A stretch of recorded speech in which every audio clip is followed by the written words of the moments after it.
Hey guys, we're going to be talking about educational benefits for the military today. Um, this is for active duty exclusively. I don't know how reserve works exactly, and I don't know how guard works. It might be the same, it might be different. But this is exclusively for active duty. Anyway, starting out, you get tuition assistance on active duty. It's $4,500 a year, and if you try to go in for 4 years and you want to get a bachelor's degree out of it, it probably won't. It will get you super close, but you will not be able to get it. And it depends on how you work your credits. Maybe if you go to cheap schools, you can get it, but $4,500 a year just won't cut it. Um, what you can do though is, since you're an active duty military, now you're living on your own. You're actually making below the poverty line with your income, so you can actually file for a Pell Grant. That's basically saying that you don't have enough money to go to school at the same time, so they'll give you free money. There's also other scholarships and things like that that you can do that the Air Force, or that any military branch would be able to help you with.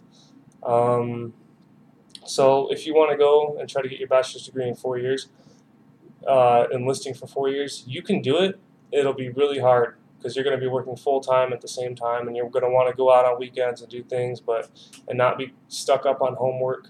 But if you're that big of a go-getter, you can do it, and you can do it with tuition assistance and just a couple grants. It's all set up for you. So if you want it, come get it.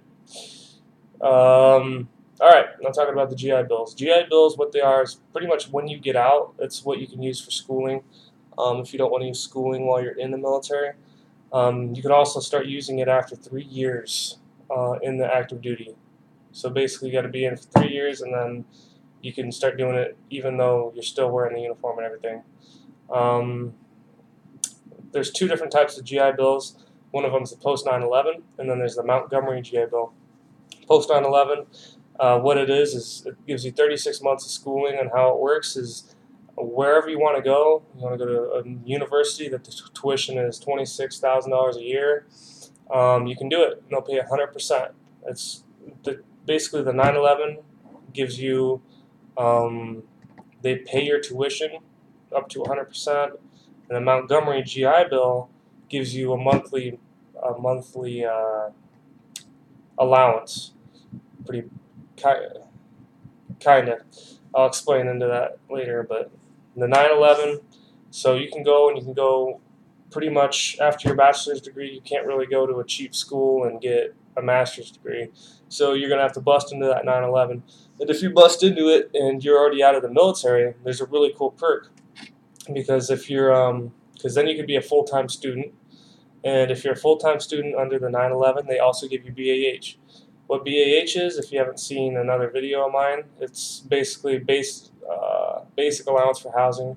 So they'll give you about $1,200 a month, or whatever your rate is in your area, and they'll pay for your house while you go to school, because obviously you're not working. So how are you going to pay for your house? They'll pay for your house, and then they'll pay for your college on top of that. It's a damn good deal.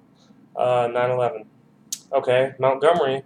How it works is you get 36 months of $1,500. That comes out to being 54 grand. Okay.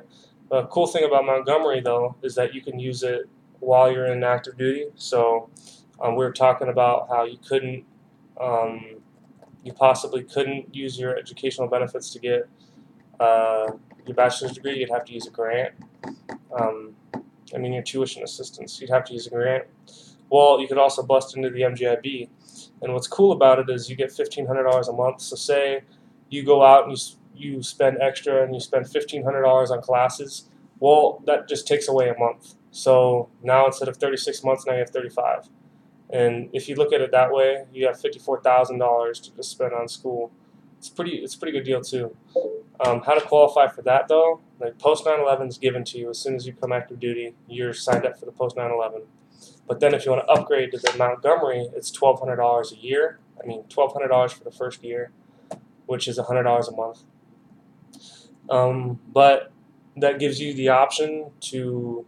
That gives you more freedoms. I signed up for it. Almost everybody did. There was 2 people in my entire BMT class that didn't. It's a really good deal because the Montgomery you can transfer over to become a 911 at any time. So if you don't want that $5,400 a month, you could just transfer it and then start going for your master's degree. But with the 911, you can't transfer to the MGIB. You only get one shot. That's in basic. They ask you, you sign the paper. If you say no, I don't want it, you'll never get it again. Okay. Also, the 911, you got to wait 3 years. I don't know if you have to wait 3 years for the Montgomery, but I'm not sure. That'll be on the website. You can check that out. Um, Also, the post 911, you can transfer it to your spouse, and you can also transfer it to your kids. Um, you can't do that with the Montgomery. So basically, I'll give you a quick. At this point, the video is kind of over. I'll just give you a quick example of what I'm going to do with tuition assistance and how I'm going to work that into my benefit. Basically, I'm going to go out and I'm going to try to get a bachelor's in computer science, and so I'm just going to be taking a class by class by class, so that one class at a time, one after another, online schooling, and I'm going to be doing that here and in my shop, and that'll line up. It'll be under $4,500 a year, and then I may have to double up on a class towards the end, but by my 4 years, I should have my bachelor's. Then I'm going to get out, and I'm going to use my GI Bill post 9/11, and I'm going to go and try to get my master's in it. And then with that, I'll have an extra 12 months because it's only bachelor's to master's is only 24 months, and so I'll transfer that to my spouse or save it for the kids or something. But or maybe just go out for a doctorate. That'd be retarded, but um, I don't know. I just you got freedoms. That's kind of how it works. I'll give you a website, and yeah. So that's it. That's for every military branch. It's not just the Air Force. But I will slip in that it's probably easier to use your tuition assistance in the Air Force. Whereas if you're infantry and Army in Afghanistan deployed all the time, you're not going to be on the computer. Yeah, you know what I mean. You're gonna be de-stressing. You're gonna be drinking beer, trying to forget about everything. Same with Marines, Navy. I I think Navy is a good educational program. I've heard some good things, but yeah, Air Force or Navy if you want to go education. If you just want a cool experience, I guess you can go Army, Marines. But yep, that's educational benefits. So thanks.